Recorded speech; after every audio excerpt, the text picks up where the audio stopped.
Ini sepertinya lagi mencari matahari nih, Pak. Jalan-jalan. Ini 2 lapis, Pak. Wih, Biar nggak bocor. memangnya seperti rumah gentengnya bocor gitu. Iya. Wah, semangat banget kelihatannya dengan Iya. bajunya merah gitu ya. Kan ini, Pak, mendekati hari kemerdekaan, jadi harus semangat di tengah ke kesusahan karena pandemi Covid. Jadi kita tetap harus semangat. Bangsa Indonesia bangsa yang ulet, yang kuat. Jadi Nah, Pak Jokowi kan menerapkan PSBB ya di Hmm. awal, kemudian ada PPKM. Bapak setuju dengan kebijakan Pak Jokowi karena di negara lain kan lockdown, Pak. Bahkan pernah ada gubernur di Indonesia itu menyarankan supaya lockdown. Eh. Bahkan di Tegal itu pernah melakukan lockdown, akhirnya nggak jadi gitu loh, Pak. terbukti lockdown pun juga tidak efektif gitu, karena kalau saya nggak salah itu Malaysia, Australia, Singapura yang katanya sudah mau berteman dengan COVID-19 itu menyeruak lagi gitu, naik lagi kasus positif COVID-nya karena ternyata ada varian baru, varian Delta gitu. Jadi semua ini sebenarnya tidak ada satupun orang di dunia ini yang punya pengalaman ngadepin COVID. Semua itu menghadapi musuh yang benar-benar baru. Jadi tidak ada yang total benar, tidak ada juga yang total salah. Jadi ketika ada sekelompok orang yang pengen Pak Jokowi mundur karena dianggap salah menangani pandemi COVID, itu buat saya leluconnya nggak lucu gitu ya. Karena coba kelompok yang minta Pak Jokowi mundur, kalau dia yang jadi presiden hari ini, mungkin akan lebih rusak kita. Karena ya sudahlah, syukuri aja apa yang sudah ada ini. Ya, kalau saya percaya Pak dengan pemerintahan Pak Jokowi. Karena begini, kenapa kok percaya? Pemerintah itu kan sebelum memutuskan kebijakan, itu mereka pasti melihat dari berbagai sudut. Pasti itu, nggak mungkin tidak gitu ya. Jadi semua menteri-menteri sesuai dengan bidangnya itu pasti memberikan masukan dan rapat dengan presiden, kemudian presiden yang ngambil keputusan gitu. Dan ternyata memang sikap Pak Jokowi yang rem gas dengan PSBB, terus PPKM, tidak lockdown murni total, itu bagus gitu, karena terbukti kan akhirnya di kuartal kedua 2021 ini kita punya GDP Pak ya, itu kan meningkat 7%, ketika negara lain yang menerapkan lockdown itu sekarang justru turun lagi gitu. Jadi saya masih percaya dengan Pak Jokowi dan pemerintahannya. Jadi ya kita sebagai rakyat yang baik ya nurut aja dengan peraturan pemerintah. Ini sementara kok Pak. Sebenarnya kayak PPKM diperpanjang atau diberlakukan, itu juga kita harus pikir ulang bahwa jangan-jangan kita yang menyebabkan ada PPKM tadi itu, misalnya karena kita tidak patuh, terus karena mungkin juga tidak menjalankan protokol kesehatan dengan baik gitu, sesuai anjuran pemerintah gitu. Seperti anjuran untuk tidak mudik ketika Lebaran, ternyata tetap mudik, masa itu masyarakat maksa untuk tetap mudik gitu kan. Akhirnya kasus COVID naik lagi di Indonesia. Jadi bukan pemerintahnya yang salah kalau menurut saya, kitanya yang kurang disiplin. Nah inilah pembelajaran untuk kita semua gitu. Karena dengan kita disiplin bisa menyatukan langkah, kita ini bisa jadi bangsa yang besar Pak. Dan itu bukan isapan jempol, itu bisa kita lakukan. Nah, ini ada yang heboh nih Pak, menarik nih Pak, terlepas dari masalah kejadian COVID dan sebagainya. Karena di saat COVID ini pun ada orang sudah membicarakan, sudah sering bahkan, tentang pemilihan presiden 2024. Ya. Capres 2024. Banyak calon lah yang muncul, seperti Ganjar Pranowo, Erick Thohir, bahkan Pak Prabowo, Puan Maharani, dan ada ketua partai juga seperti Airlangga Hartarto gitu.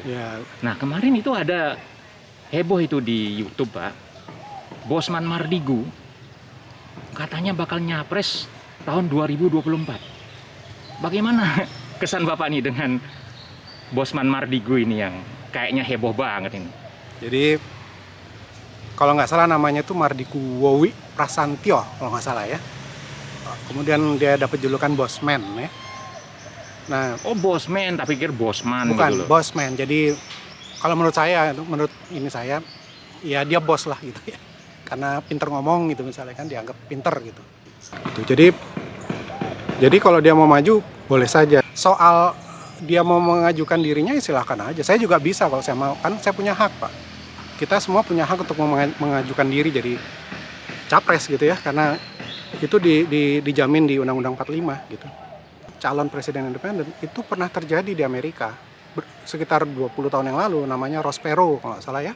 Dia seorang miliuner Amerika gitu, dan konstitusi Amerika membolehkan. Tapi kenyataan membuktikan bahwa presiden independen yang tidak didukung oleh partai, di Amerika cuma dua ya, Republik atau Demokrat, itu tidak laku, dan sehingga hari ini tidak ada lagi calon presiden yang independen di Amerika.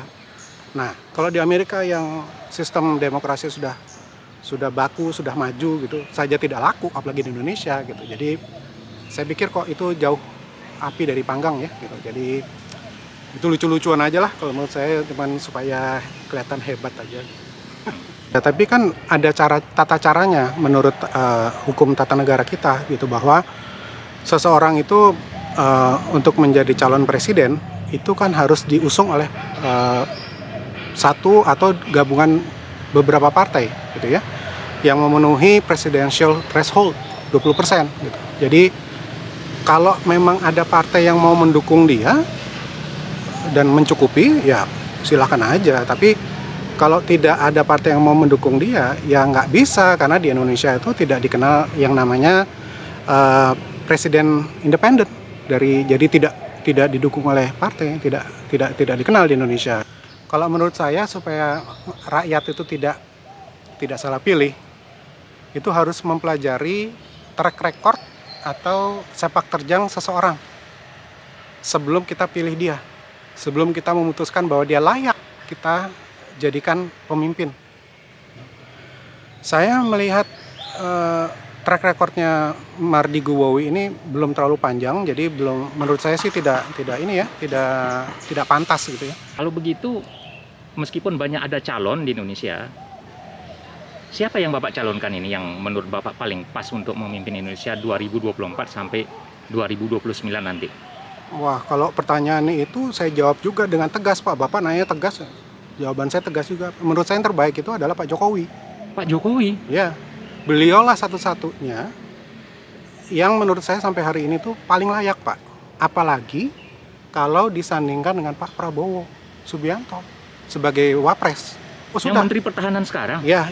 Jadi kedua beliau ini itu adalah tokoh nasional yang banyak sekali pendukungnya Pak. Gitu. Jadi itu artinya apa? Artinya kedua tokoh nasional ini sebenarnya dikendaki oleh mayoritas rakyat Indonesia. Jadi supaya kita nanti 2024 pilpresnya smooth gitu ya, lembut, tidak perlu ada kejadian gontok-gontokan atau tidak perlu terjadi keributan yang tidak terjadi keributan yang tidak perlu gitu.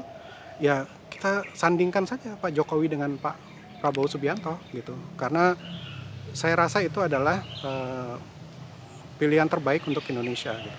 Dan ini sudah saya melalui pemikiran saya yang mendalam, dan pendapat saya ini ternyata juga didukung oleh survei-survei yang sekarang sudah banyak dilakukan, bahwa tiap kali ada survei itu selalu Pak Jokowi itu nomor 1 Pak. Kemudian nomor 2-nya Pak Prabowo. Kalau Pak Jokowi tidak ada di dalam survei itu namanya, nomor 1-nya Pak Prabowo. Ya kadang-kadang nomor 1-nya saya udah nggak usah sebut nama lah ya. Jadi kadang-kadang Pak Prabowo di nomor 2 atau di nomor 3, tapi lebih sering di nomor 1. Tapi kalau tidak ada Pak Jokowi, kalau masih ada Pak Jokowi di dalam pilihan survei itu, Pak Jokowi selalu nomor 1 gitu. Dan hari ini sudah ada sebuah komunitas yang mendukung pasangan Jokowi Prabowo untuk Pilpres 2024 yang menamakan dirinya Jokpro 2024 gitu. Jadi saya bersyukur bahwa komunitas itu sudah terbentuk gitu, dan ini bukan berdasarkan pemikiran yang sekedar mencari sensasi, tapi memang menurut saya ada dasarnya gitu, ada alasan kuat gitu. Tapi ya kembalilah nanti kepada masyarakat Indonesia saja gitu kan. Nomor 1 tuh yang harus dilakukan adalah merubah konstitusi dulu dari 2 periode menjadi 3 periode, dan itu sudah menjadi hak domainnya MPR. Jadi tidak ada satupun orang atau kelompok atau komunitas yang bisa memaksakan kehendaknya untuk merubah peraturan itu dari 2 periode menjadi 3. Jadi tetap nanti adanya di parlemen, di MPR gitu. Hanya saja sebagai warga negara itu punya hak untuk mengajukan pendapat. Jadi tentunya pendapat itu akan ditanya gitu ya. Dasarnya apa? Kalau memang dasarnya kuat, alasannya kuat, saya rasa itu bisa dilakukan.